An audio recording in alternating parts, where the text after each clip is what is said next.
Hello everyone. আজি আমি PFৰ ওপৰত আন এটি ভিডিঅ' লৈ আহিছোঁ। যদি আপুনি আপোনাৰ EPFO পাছৱৰ্ড পাহৰি গৈছে আৰু আপুনি আপোনাৰ PF বেলেন্স বা অন্য সুবিধাসমূহ ল'ব পৰা নাই তেতিয়াহ'লে এইটো ভিডিঅ' শেষলৈ চাব। আৰু যিসকলে EPFO পৰ্টেলত এতিয়ালৈকেও লগইন কৰা নাই তেওঁলোকে EPFO লগইন প্ৰচেছৰ ওপৰত কৰা মোৰ লাষ্ট ভিডিঅ'টো চাবলৈ নাপাহৰিব। ভিডিঅ'টোৰ লিংকটো ডেছক্ৰিপশ্যনত দি দিম।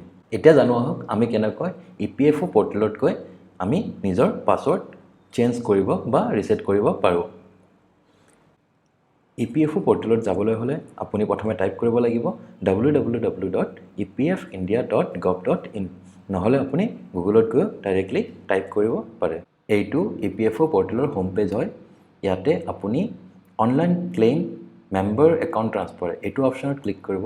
ইয়াতে ক্লিক কৰিলে আপুনি ডাইৰেক্টলি UN হোম পেজত যাব পাৰিব।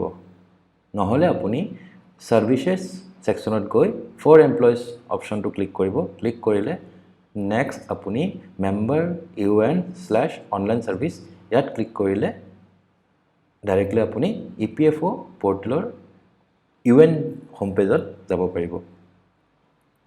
সো এইটো UN হোম পেজ হয়। UN হোম পেজত আপুনি দেখিছে যে ইয়াতে ফৰগট পাছৱৰ্ড অপচনটো দিয়া আছে। সো ইয়াতে আপুনি ক্লিক কৰিব। ইয়াতে ক্লিক কৰিলে নেক্সট আপোনাৰ নিজৰ যেটো UN হয় UN নম্বৰটো এন্টাৰ কৰিব আৰু ক্যাপচা লিখিব।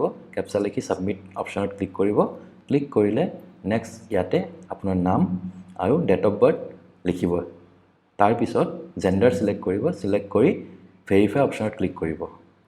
ভেৰিফাই অপচনত ক্লিক কৰাৰ পিছত ইয়াতে আপোনাৰ আধাৰ নম্বৰ বিচাৰিছে। সো আধাৰ নম্বৰটো ইয়াতে কাৰেক্টলি ফিল কৰিব। ফিল কৰি ক্যাপচা লিখিব। লিখি চেক বক্সটো ক্লিক কৰিব।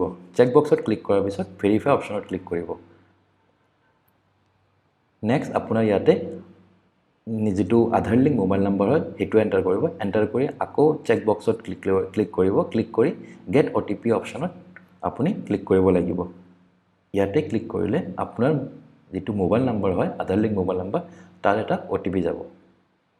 আপোনাৰ মোবাইল নম্বৰত অহা OTPটো আপুনি ইয়াতে এন্টাৰ কৰিব। এন্টাৰ কৰি ক্যাপচা লিখিব। লিখি ভেৰিফাই অপচনত ক্লিক কৰিব।